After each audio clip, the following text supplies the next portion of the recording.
सभी भाई बहन, माँ बाप, प्रत्येक परिवार, बच्चा बच्चे, बेटा बेटी जितने लोग हैं, प्रभु परमेश्वर का नाम से, यीशु मसीह का नाम से सबको मैं जय मसीह करता हूँ। सभी को प्रभु दया करे, अनुग्रह करे, पवित्र आत्मा का शक्ति सामर्थ्य से भर दे। भाई और बहन, आज मैं आप लोग के सामने कुछ बात रखना चाहता हूँ। आप लोग देख रहे हैं स्क्रीन में सामने बाइबल का वचन है। पहला पत्रस 2 अध्याय 9 पद का वचन मैं आप लोग का सामने रख रहा हूँ। मैं क्यों रख रहा हूँ बोलने से, इसी विषय में इतना अच्छा बात लिखा हुआ है जो मनुष्य कभी भी ये सौभाग्य नहीं पाता है। कोई मनुष्य के द्वारा, कोई समाज के द्वारा, कोई बड़े लोग के द्वारा, कि हमारा पैसा पत्र के द्वारा, कि हमारा खानदान के द्वारा, कि हमारा धन संपत्ति के द्वारा, कि हमारा सौभाग्य के द्वारा, हमारा सुंदरता के द्वारा, हमारे ज्ञान के द्वारा, हमारा जितना बड़ा पढ़ाई के द्वारा भी ये सौभाग्य हमको नहीं मिलता है। मैं क्या बोल रहा हूँ आप लोग समझ गए होंगे। इसे आप लोग देख रहे हैं, इस स्क्रीन में देख रहे होंगे। स्क्रीन में ये पहला पत्रस का 2 अध्याय 9 पद में है। आप लोग देख रहे हैं कितना शब्द यहाँ पर लिखा हुआ है। मैं एक एक करके नहीं बताऊंगा, लेकिन आप खुद पढ़े, उसमें लिखा हुआ है। इतना वचन, इतना अच्छा वचन लिखा हुआ है। मैं पिता परमेश्वर को इतना धन्यवाद देता हूँ, मेरा यीशु को इतना धन्यवाद देता हूँ, इतना मैं आभारी हूँ, इतना मैं शरण लेता हूँ कि सौभाग्य उनके द्वारा मिला है। हमारा कोई ऐसी सौभाग्य नहीं था, हमारा कोई ऐसी सौभाग्य नहीं था, हम तो दुर्भाग्य लोग हैं। लेकिन प्रभु यीशु मसीह नर का रूप में दुनिया में आकर के, जानते हैं, अपना परिचय दे दिए हैं और क्रूस में अपना जीवन को दे करके ये सौभाग्य हमको दिए हैं। उनका खून के द्वारा लोग क्या होता है, पवित्र बनता है और अच्छा बनता है और परमेश्वर का संतान होने के लिए एक लायक बनता है। इसमें लिखा हुआ है, आप लोग पढ़े होंगे, इसमें लिखा है राजपदधारी। पहले हम लोग देखते हैं एक पद है राजपदधारी। ये राजपद, हम तो राजपुत्र नहीं है, हम राजपुत नहीं, हम दुनिया का राजपुत नहीं है। हम एक दुर्भाग्य का वंश लोग हैं, हम पापी वंश के लोग हैं। हमारा पूर्वजों देवा देवी सेवा करके, पूजा कटा करके कलंकित हो रहे थे और बहुत कुछ पाप कर रहे थे। नर को भी बलिदान कर रहे थे, पशु पक्षियों को बलिदान कर रहे थे और ऐसी भूत प्रेत को सेवा कर रहे थे और सब कुछ अन्याय काम कर रहे थे और अपने आप को अच्छा बोलते थे। लेकिन ये सौभाग्य कैसा मिला है बोलने से, यीशु मसीह का जरिया से मिला है। भाई बहन, माँ बाप, जितने लोग, आप थोड़ा सा सोच के देखिए कितना बड़ा विषय हमको सौभाग्य में मिला है। ये पहला पार्ट में आप लोग का पास रख रहा हूँ। बाद में मैं दूसरा पार्ट में इसी पद के लेकर के कुछ बताऊंगा। आप यदि हमारा बाइबल सहारा चैनल को देखते रहेंगे तो आपको कुछ और ज्ञान मिलेगा। ये बाइबल सहारा चैनल है, आप इसी चैनल को सुनिए, देखिए, आखिरी तो सुनिए।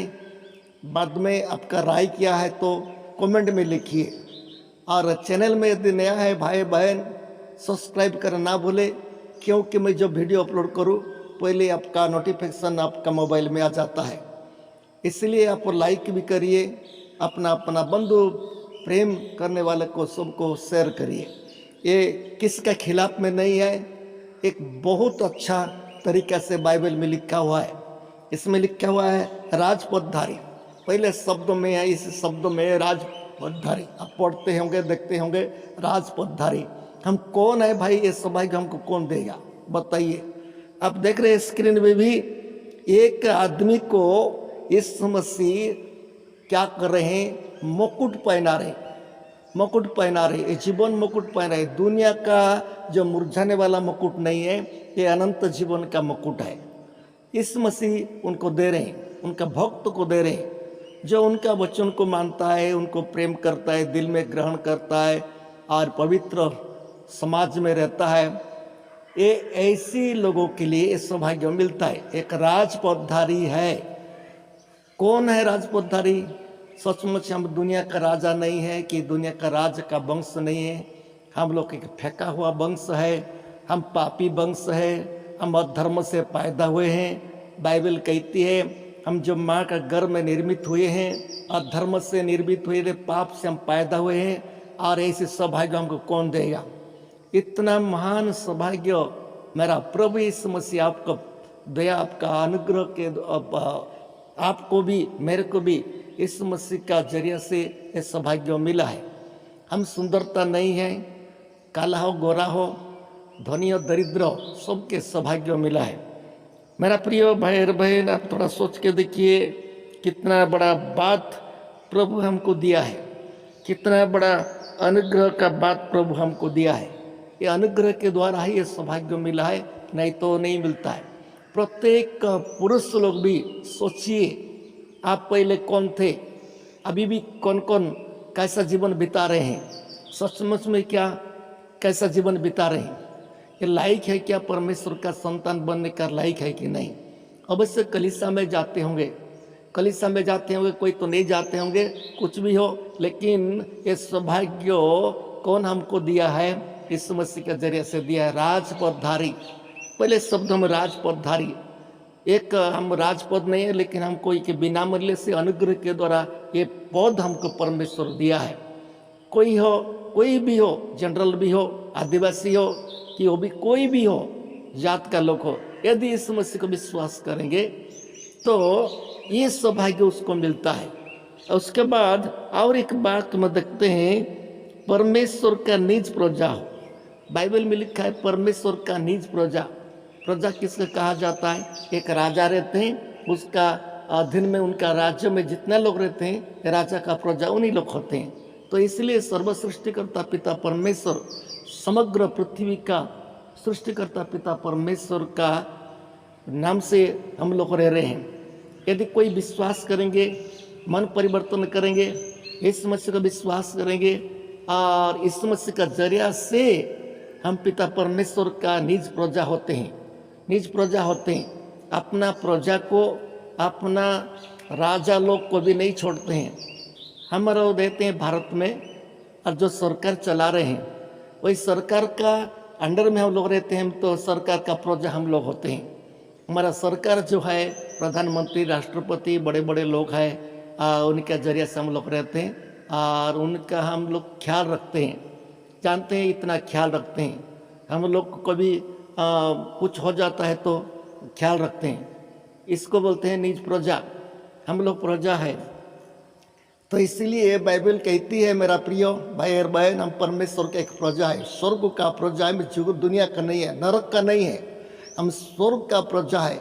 कब बनता है ये सौभाग्य? बोलने से परमेश्वर को जो विश्वास करता है, परमेश्वर को जो विश्वास करता है और इस मसीह को अपना जीवन में रखता है, उनका वचन के अनुसार चलता है, तो ये सौभाग्य मिलता है और उनका प्रजा बनता है।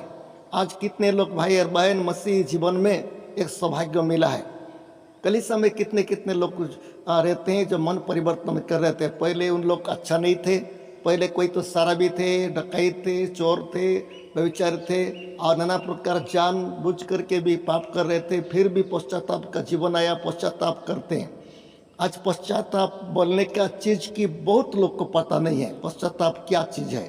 लोग तीर्थ जाते हैं, गया जाते हैं और बहुत कुछ काम करते हैं, लेकिन पश्चाताप सबसे बड़ा चीज़ है। पश्चाताप सबसे बड़ा चीज़ है।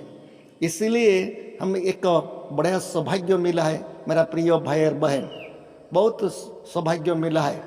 ये सौभाग्य हमको कोई पाने का लायक नहीं था, लेकिन परमेश्वर का जरिए से हमको एक सौभाग्य मिला है। आप क्या सोच रहे हैं? तो क्या सोच रहे हैं? तो कितने लोग कलीसिया में जाते हैं लेकिन मन परिवर्तन नहीं करते, लेकिन कलीसिया में जरूर जाते हैं, प्रार्थना द्वारा करते हैं, सब कुछ करते हैं, लेकिन पाप को उन लोग नहीं छोड़ते हैं, अधर्म को नहीं छोड़ते हैं, अन्याय को नहीं छोड़ते हैं, नशा पीते हैं, चोरी करते हैं, पकड़ मारते हैं और नाना प्रकार काम जो है रंगरस में, मनोरंजन में अपना जीवन को बेच देते हैं, अपने आप को बेच देते हैं। तो कहाँ परमेश्वर का निज प्रजा हो सकते हैं इसी लोग? बताइए, नहीं होगा।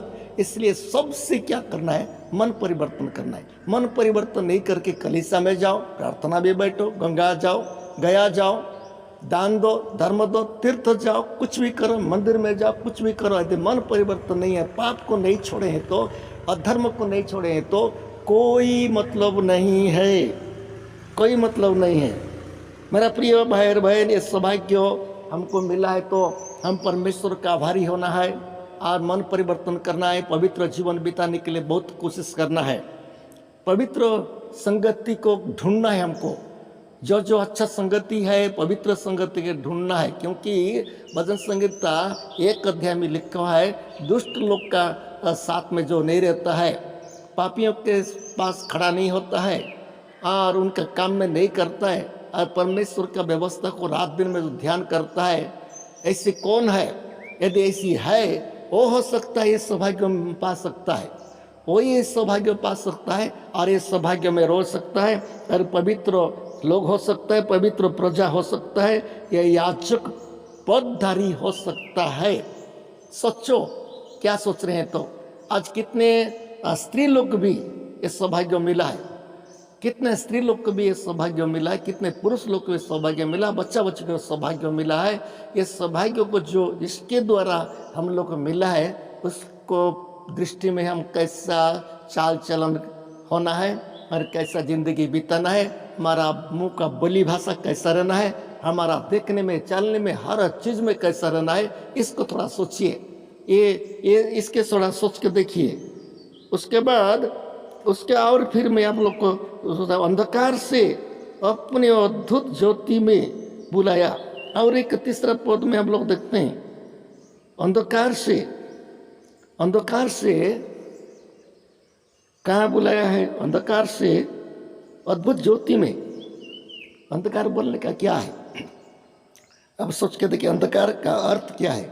अंधकार है एक ऐसी को दर्शाता है, बाइबल कहती है एक शैतानिक कार्य को दर्शाती है, शैतानिक बुद्धि को दर्शाती है।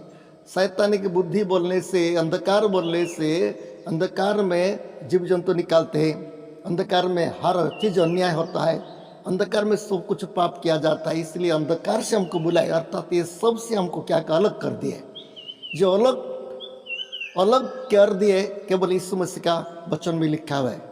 हम देखते हैं हमारा लोग को धर्म कर्म करते हैं लेकिन अंधकार को नहीं छोड़ते हैं, धर्म कर्म करते हैं, नाम जपते हैं, दान देते हैं और पानी उठाते हैं, जल उठाते हैं, सब कुछ करते हैं, अच्छा चीज़ तो है, लेकिन अंधकार को नहीं छोड़ते हैं। इसको क्या कारण है? सोच के देखिए।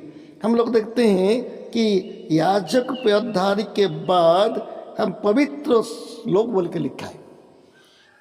जब पवित्र लोग नहीं बनेंगे, मेरा प्रिय भाई और बहन, पवित्र लोग नहीं बनेंगे तो परमेश्वर का राज्य में एंट्री हो नहीं सकते हैं। अब चर्च में भी जाओ और बड़ा चंगा भी पहनो और रात दिन प्रार्थना भी करो, लेकिन अंधकार से यदि नहीं हट रहे हैं और पवित्रता जीवन नहीं है, पवित्र भाषा नहीं है, मन में कुटकुपट है, मन में अहंकार है, मन में द्वेष है, मन में हर बुरा काम का याद करते रहते हैं, ये पवित्र लोग का आदत नहीं है।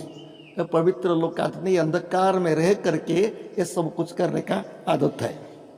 भाई बहन, आप सोच रहे हैं मैं ज़्यादा समय नहीं बोलूँगा, थोड़ा सा समय बोल करके मैं बंद करूँगा, आप सुनते रहिए। ये पहला पार्ट है, इसी पद को लेकर के मैं फिर भी दूसरा पार्ट बनाऊंगा, आप लोग देखते रहिए, आप लोग देखते रहिए, सुनते रहिए। हम एक बात है, सबसे पहले हम देखते राजपदधारी, मैं कितना गर्व करता हूँ, दुनिया नहीं पहचानता है ये राजपदधारी बोल के बाइबल कहती है, लेकिन दुनिया नहीं पहुँचता है। लेकिन एक दिन हम परमेश्वर के राज्य में जाएंगे, उनके नाम से हम जीते रहेंगे। जब यीशु मसीह के राज्य में जाएंगे तो हमको मुकुट मिलेगा। अब स्क्रीन में देख रहे हो, यीशु मसीह के पास इतना पावर है, अपना विश्वासी लोगों को, अपना भक्त लोग को समय मिलेगा तो लाखों लोगों के सामने एक लोग को बुला करके क्या कर रहे हैं? जीवन मुकुट पहना रहे हैं। अब कौन ऐसे, कौन स्त्री लोग है, कौन पुरुष लोग है, कौन बेटा लोग है, कौन बेटी लोग है, थोड़ा सोच के देखिए। यदि अभी तक मन परिवर्तन नहीं किए तो अभी एक मौका है मेरा प्रिय भाई और बहन, ये मौका को मत छोड़िए, मन परिवर्तन करिए। सब प्रकार पाप को, सब प्रकार अन्याय को, सब प्रकार का शैतानिक शक्ति को छोड़ करके, अंधकार के काम को छोड़ करके आलोक में अर्थात ज्योति में आ जाइए। इस मसीह का पास आ जाइए। प्रभु आपको दया करेगा, अनुग्रह करेगा। प्रभु आपका जितना पाप है क्षमा करेगा, मन परिवर्तन करेगा। तो बाइबल कहती है कि दूसरा कुरिन्ती उसका 5:17 में आप पढ़े होंगे, जो यीशु मसीह के पास आए एक नया सृष्टि बनता है। कौन नया सृष्टि कर सकता है दुनिया में? कोई बताओ तो। नया सृष्टि कौन कर सकता है? केवल परमेश्वर का आत्मा के द्वारा नया सृष्टि बन सकता है। यीशु मसीह का नाम से नया सृष्टि बनता है, एक नया जीवन पाता है, एक नया आशा, एक नया उमंग आता है उनके पास, एक नया जीवन पाता है और नया जीवन पा करके आगे बढ़ता है। मेरा प्रियो भाई और बहन, सोच के देखिए, जो यीशु मसीह के पास आए वो एक नया सृष्टि बनता है। पुराना बात सब क्या हो जाता है? खत्म हो जाता है, चला जाता है। आपको क्या पुराना बात चला गया है अभी तक? बताइए। आपका जो बातचीत है, आपका जो हृदय का कार्य है, देखने में कुछ भी हो, क्या पुराना बात चेंज हुआ है? नहीं हुआ है तो आप अभी तो कुछ भी नहीं है। ठीक है, सबको जय मसीह। प्रभु आपको